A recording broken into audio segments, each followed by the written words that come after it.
do it. So just a refresher on exactly what we'll be doing next week. It will be based on the techniques that I went through last week, and this week again in workshops. We'll be analysing a video text. Based on your analysis, you will need to formulate an argument in response to the question. We'll go through some more examples of that today in the lecture, and then also you guys can work through your own examples in the workshops. It will start at 9:30 a.m. next Wednesday. It is specified, I think, 9 a.m. on the Blackboard site, or it was, and I've changed it to 9:30 to accommodate room bookings for the students who are doing it on campus and so forth. Also allows, if there's any tech problems, that we can be in touch with the staff on campus. So the question and the video link will be released via Blackboard announcement, and I will put the announcement so that it's also emailed to you. So, you know, if you have your email open, and you'll get it twice, so you don't need to panic about that. Just in case there is any problems with you loading the video in streaming form, I'll put a downloadable version of that on the Blackboard as well, on the assessment page in the folder for that particular assessment, just in case. I have never known a YouTube video to have particular problems in this department, but just as a safety mechanism. Don't type your response right into some kind of web document, just in case. Again, put it into a normal word processing document, upload to Turnitin at 10:40. I'm giving you 5 minutes for the upload. They won't be marked. The thing will close at 10:45. So make sure you have it in by that time. So don't just go, I'll just keep writing up till 10:44 and see if I can get it in, because it sometimes takes a little while to process, as you know. If you are having problems getting it to load into Turnitin, you can email me a copy, but still make sure this needs to happen before 10:45. So make sure you do use those 5 minutes for the upload. The link's there, and also on Blackboard, if you do want to sign up to do it in our workshop room. I currently have 7 people doing it, so that's good. But there's room, so if other people wanted to, they're also very welcome. All right. So we've heard the term globalisation a lot. Yes, sorry, questions? Yeah.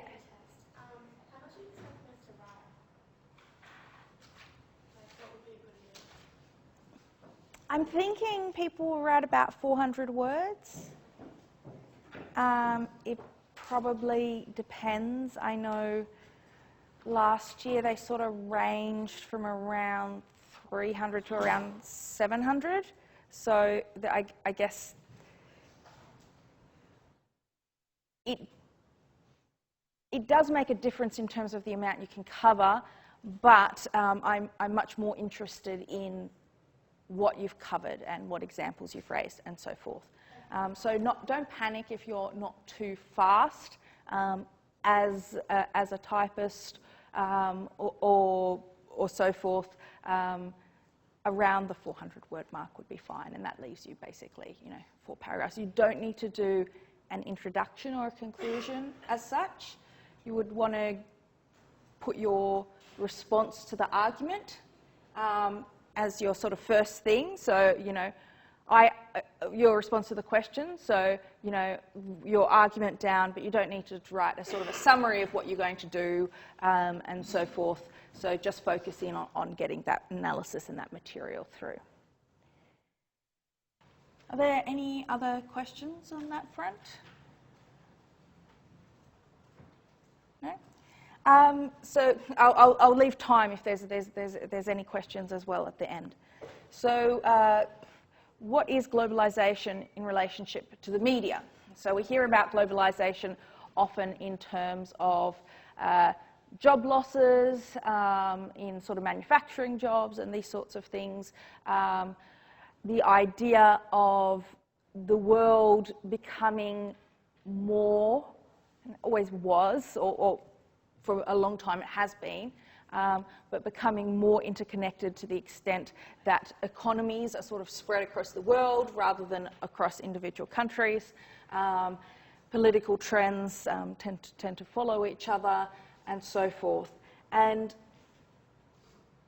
the media is a key aspect of globalization because it's part of what brings together disparate countries in terms of culture, but also in terms of the ways we communicate about each other and things we learn about each other. So if you think back to our week on Australian cinema and the projections of Australia through Australian cinema and so forth, it's part of that scheme of communication and representations around the world. So that fits into the idea of potentially cultural globalization. So this has often been argued in relationship to American dominance of the media, and you read about that in your reading this week, and I guess the idea that cultures and unique cultural norms and unique cultural texts and products become undermined when they're swamped by lots and lots of sort of English language content, for example, that may portray different values or otherwise influence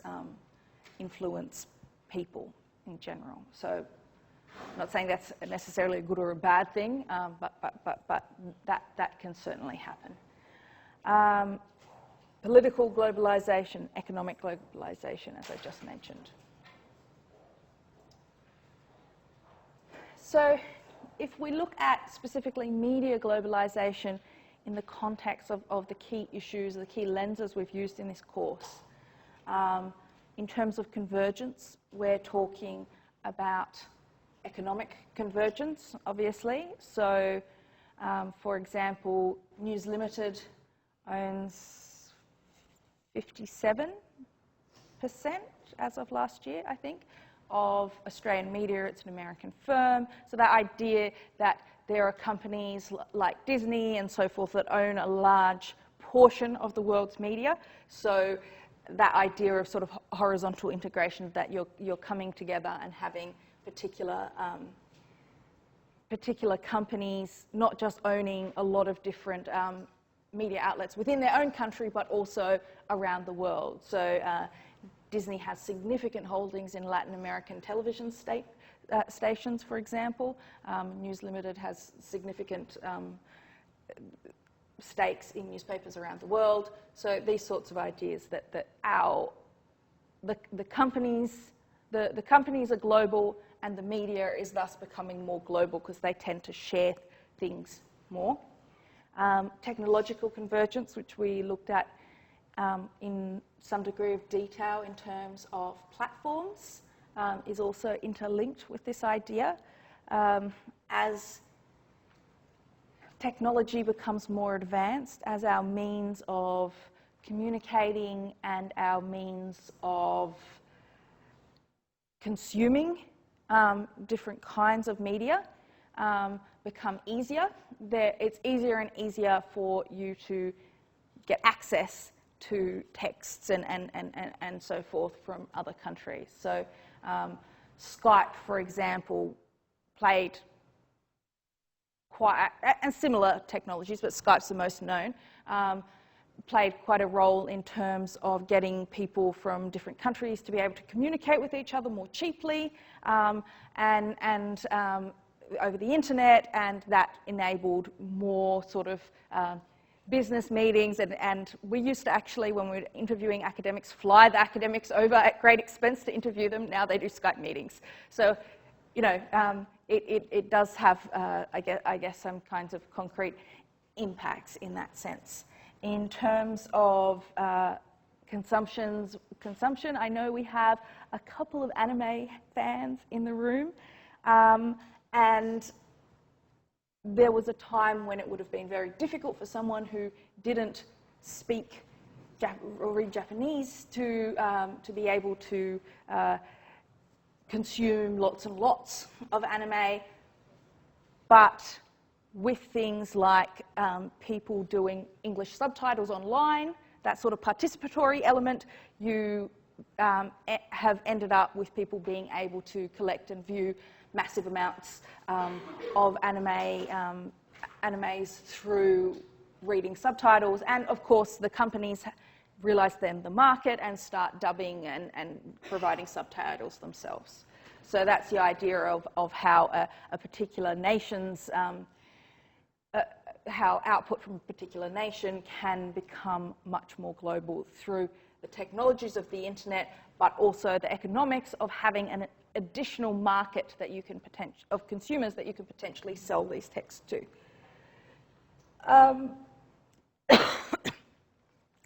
So in terms of convincing and arguments, there are particular, I guess, key arguments about media globalization, and they tend to fall in two camps. There are a few people in between, but they tend to fall quite strongly in two camps. The idea that media globalization provides greater access for us all to media texts around the world, and then the idea, and that's a good thing, and then the idea that promotes a hierarchy, an unequal spread from some nations to others in a way that potentially is eroding to the national media production of various different places. So how then, within these arguments are built in ideas of particular kinds of representations of globalization, the idea that our world is smaller in some ways, but also potentially a more of an emphasis on national differentiation and branding in order to distinguish oneself in the world sphere and in order to capture diverse markets and so forth. So I'll give some examples of that from children's television shortly. So as I was saying, we'll focus in on a couple of key issues today. And the first one I wanted to look at is